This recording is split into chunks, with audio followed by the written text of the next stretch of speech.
नमस्कार. स्वागत आहे तुमचं आपल्या YouTube चॅनलमध्ये. जे की आज मी तुमच्यासोबत मस्त असा व्हिडिओ शेअर करणार आहे. तो पण लाँग व्हिडिओ. आता मी हा बऱ्याच दिवसांनी पोस्ट करते. पण नक्की याला भरभरून प्रेम द्या आणि सबस्क्राईब केलं नसेल तर नक्की सबस्क्राईब करा आणि हो, शेवटपर्यंत नक्कीच बघा. आज मी तुम्हाला घेऊन जाते की निसर्गाच्या सानिध्यात दडलेला एवढा सुंदर असा धबधबा आहे ना, की पाहून मन असं तृप्त होतं. आता मी तुम्हाला रिअलमध्ये दाखवू शकत नाही याचं तर मला खूपच वाईट वाटतंय. बट जी रिॲलिटी मी माझ्या व्हिडिओद्वारे नक्कीच तुमच्यासोबत दाखवायचा प्रयत्न करते. तर तुम्ही भरभरून प्रेम नक्कीच द्या. आणि हो, हा धबधबा आपला कोकणातील देवगडपासून जवळपास 15 ते 20 किलोमीटर अंतरावर आहे आणि बघू शकता तुम्ही किती सुंदर असं हे दृश्य आहे. तर चला आता मी व्हॉईस ओव्हर बंद करते आणि तुम्हाला मस्त असं डायरेक्ट मी दाखवते. तर चला.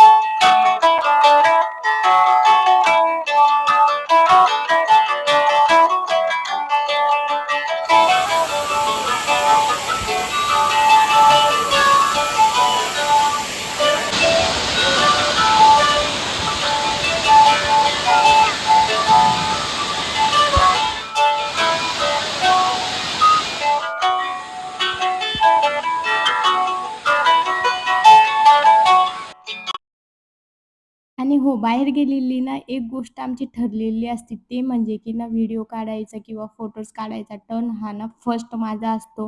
म्हणजेच की यांची आणि बाबूची व्हिडिओ, फोटो मी फर्स्ट काढावं, नाही तर मग ते माझे काढणार नाही, असं मला इमोशनली ब्लॅकमेल करतात हे दोघं जणं.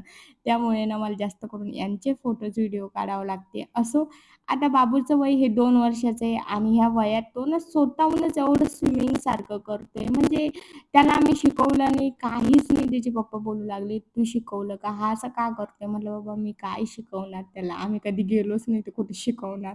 बट ते ॲक्चुअली ना त्याच्या मनानेच म्हणजे ते असं पाण्यात डुबणं किंवा आतमध्ये जाणं असं काही नव्हतं. स्वतःहूनच असा पाण्यावर तरंगत होता आणि हाताने आणि पायाने एवढं भारी फिरवत होता ना, की असं वाटत होतं जसं काही याला ट्रेनिंग दिलेली आहे. आणि तिथे जेवढे जण होते ना, तेवढे एवढी तारीफ करत होते ना त्याची. सिरियसली सगळेजण म्हणत होते, की "अरे, किती सुंदर आहे यार, हा किती छान करतोय, किती छान खेळतो, याला अजिबात भीती वगैरे वाटत नाही." असं काही चालू होतं. असं काही या दोघांचा एन्जॉय चालू होता आणि मी मात्र इथं बसेल होते त्यांचे व्हिडिओ आणि फोटोज काढायला. असो त्यानंतर म्हटलं चला आता बस झालं, तर माझा पण टर्न मला हवा आहे. तर मग म्हटलं चला आता माझे पण काढूया आणि नंतर ना खूप गर्दीसुद्धा होत होती. तसं तर आम्ही शुक्रवारी गेलो होतो, कारण शनिवार, रविवार एवढी गर्दी असते ना, त्यामुळे आम्ही नको म्हटलं. तर शुक्रवारी जाऊया म्हटलं, कारण थोडीशी कमी गर्दी असणार. तशी कमी गर्दी होती. कमी नाही असं म्हणता येईल, की खूप कमी गर्दी होती. तेव्हा मला माझे व्हिडिओज, फोटोज व्यवस्थित काढता आले.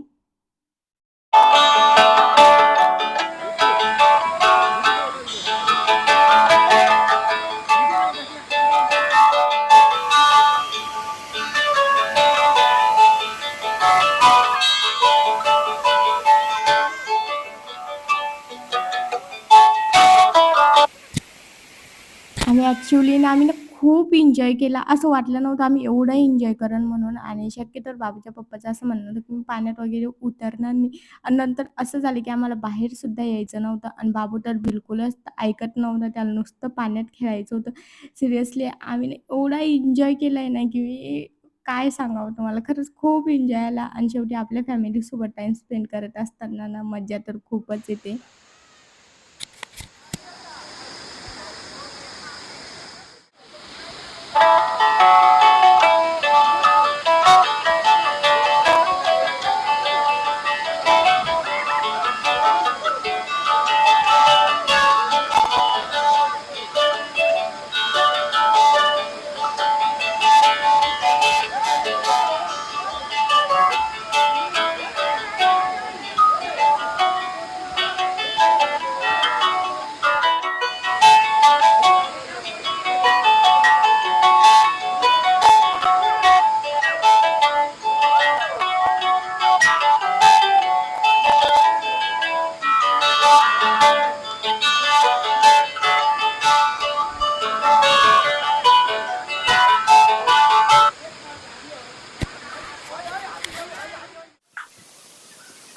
आता इथे ना मज्जा करून तर खूप झाली, पण जे माझ्या पायाला दगडं लागली ना, म्हणजे जे आतमध्ये त्या खड्डा टाईप आहे ना, तिथं खूप काही दगडं होते मोठ्या-मोठाले आणि जे ठसाठस पायाला लागले ना, तर आता संध्याकाळी मी व्हॉईस ओव्हर करते. जवळपास 11:00-11:30ला मी व्हॉईस ओव्हर करते. पण तुम्हाला सांगते 6 वाजेपासून जे माझा टोंगळा, पायाची ढोपरं, त्याच्या अंगुठी ज्याला जे दगडं लागले ना, ते जाम मला त्रास देत आहे बरं का. खूप त्रास होतोय. तेव्हा काही वाटलं नाही, कारण तेव्हा एकदम अशी खुशीच हाय लेव्हलची होती. बट आता ती त्रास देते. असं बघू शकता तुम्ही किती सुंदर असा धबधबा आहे. मी फुल रिव्ह्यू केलाय तुमच्यासोबत या धबधब्याचा. आणि हो, तुम्ही जर कोकणात आले किंवा इथले असेल तर जवळपासचे असेल तर नक्कीच या धबधब्याला व्हिजिट करा. आणि हो, आजचा ब्लॉग तुम्हाला कसा वाटला ना, ते कमेंटमध्ये सांगायला विसरू नका.